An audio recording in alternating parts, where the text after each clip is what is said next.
to the You and I podcast. I'm Amanda. And I'm Jew. And we are here today to tackle the infamous Love is Blind Netflix series. Now, we're not going to break down every single thing that happened with each of the couples. However, we are going to hit the main components of what we think that each couple struggle with in their particular relationship because, you know, they're real people. And a lot of the issues that we saw on the show were issues that people have in real life. So the first couple, believe it or not, we're going to hit is Kenneth and Brittany. Now, we decided to do Kenneth and Brittany because I kind of have a personal connection to their dynamic because Kenneth is a principal and Brittany's a teacher. I'm a teacher. So their situation and kind of some of the things that was going on in their relationship was somewhat relatable to my husband and I. Because as a teacher, it's a different type of profession. So I'm gonna let my husband take over and kind of give his spiel on what it's like being married to a teacher. Go ahead. So I definitely could relate to this Love is Blind, like Brittany and Kenneth's relationship. I always talk about spouses of teachers need like their own group to talk and things of that nature because a teacher has a very demanding job. Like the times when they're bringing work home, which is nightly, as far as them grading papers and things of that nature, lesson planning for the next day, parent contacts, and all of the different things that teachers and principals have to tackle on a day-to-day basis. So I definitely think that this was kind of hit home, but I definitely think that their dynamic was familiar territory. Definitely familiar territory. So just what my husband was saying, like I let him give his take because I don't want to be just spitting out, you know, everything that we do as a teacher because that can be crazy. It's a long list. But one of the main things that once Kenneth and Brittany got to the real world and they went back to work, you could see that Kenneth was attached to his phone like super glue. And everybody was like, oh my gosh, put your phone down. But on the flip side, I knew what was not being said was he was trying to get back to the business of the things that he had missed as a principal. So I'm a teacher. I'm not even an admin, but I know admin has even more of a difficult job because they're dealing with staff, parents, and students. So it's a whole nother dynamic. And in the reunion, he said he was I think on the ground type of principal. So what that means is he's not in his office all day just chilling while the school runs itself. Like he's in the cafeteria, in the car duty line. He's interacting with student staff and parents. And honestly, those are the best types of principal, but that does come, you know, at a sacrifice. Yeah, at a cost. Yeah. So what you want to say about that?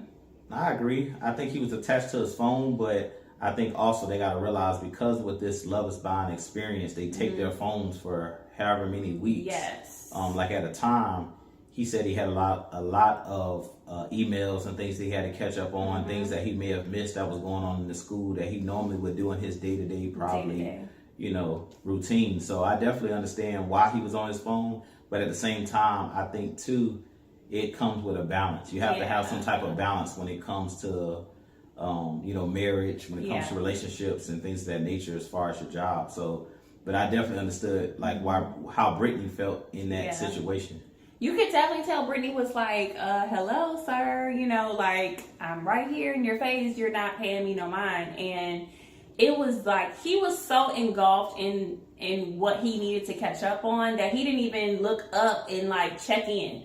And I think that work-life balance is very, very tricky. Now, one of the things my husband did hit on was it is a 2-week process and his phone was taken.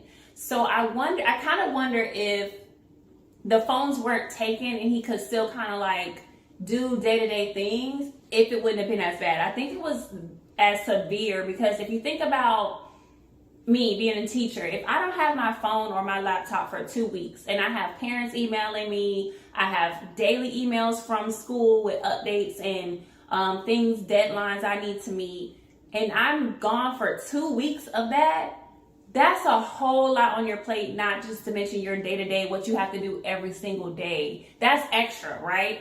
So I do think that maybe he was feeling a little bit overwhelmed by all the stuff that he had to like get back to. Like, and I think Brittany could have been just maybe a slight bit more communicative.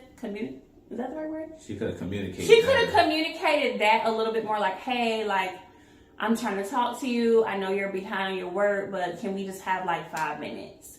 So I think that like work-life balance, one of the things that we do in our relationship is that I am very, very busy. As a teacher, we both actually are very, very busy.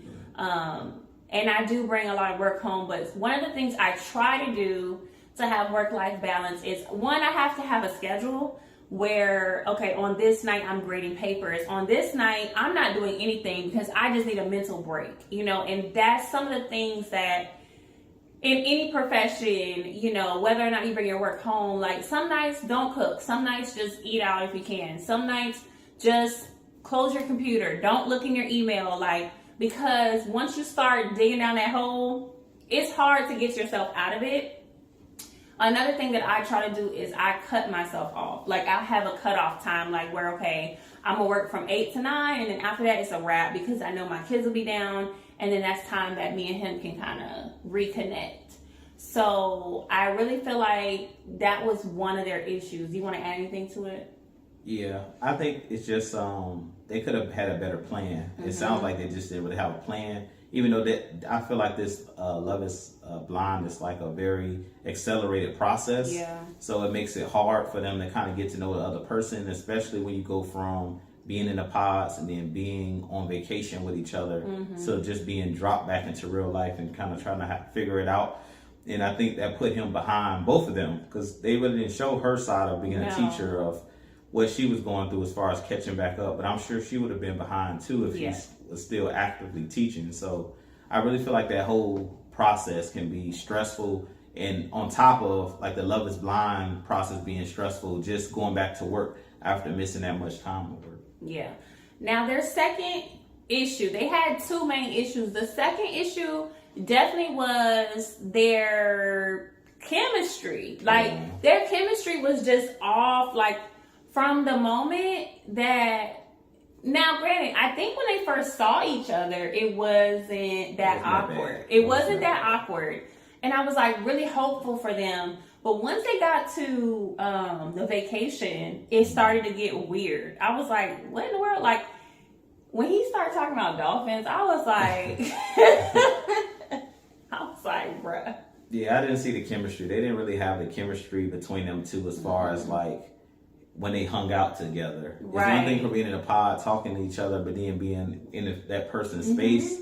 And I think it was just when they were in each other's space, it got really awkward. So yeah, one of the things I said from the beginning was like, I hope they don't end up in the friend zone. And as you could see at the end of the reunion, they're still really good friends. They said they talk all the time and everything like that. And I could see them being friends. I couldn't see them being like in an intimate relationship. Now they did make the choice to abstain. Abstain from sex.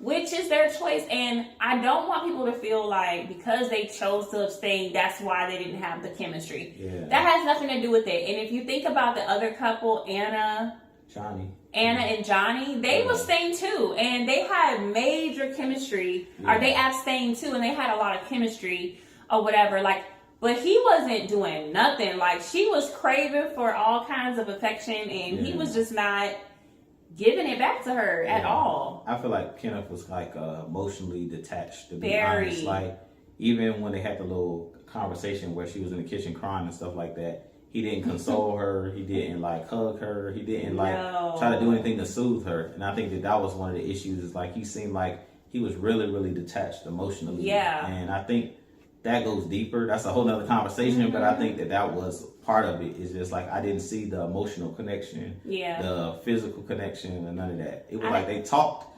And I feel like they were on the same page as they both were teachers. They understand each other's lifestyle, but I don't think in any other way they really connected. Now, do you think the emotional connection has something to do with his profession? Because as a principal, you can't work in your emotions. You have to be very professional as a boss.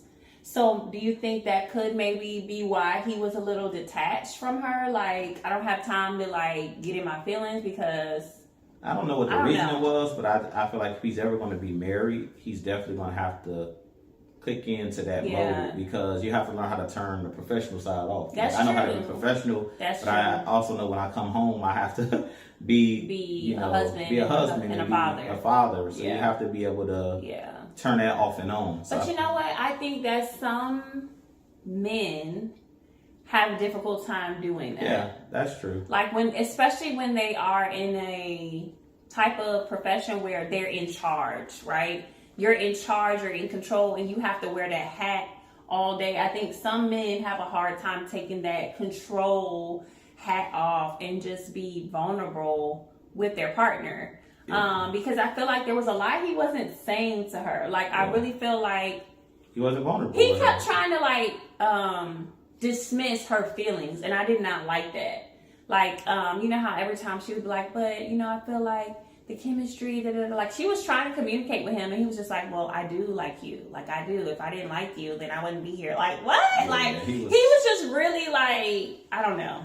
Yeah, I think he just was not attached emotionally. Yeah. You could tell, or physically, because if he was, he would have, like how he was saying, I'm a very touchy-feely person, but he wasn't giving her no hugs, no kisses, no nothing. So it was like, either he won't really feeling how she looked, or something was missing. You could tell something was missing. And I don't care what nobody say, whether you abstain or not, you need some type of affection. Yes. You don't have to have sex. You don't have to be intimate to have the affection.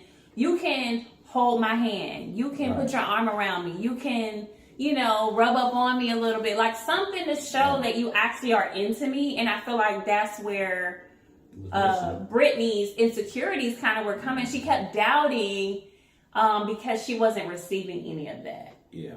So I think that we really broke down that particular couple, I think, as much as we could. Comment below if there's anything else any other opinions that you guys have, or something that we said that stood out to you. But definitely like, share, and subscribe to our channel. And you can look for content on Mondays, new content on Mondays. So with that, peace. Peace. Wow.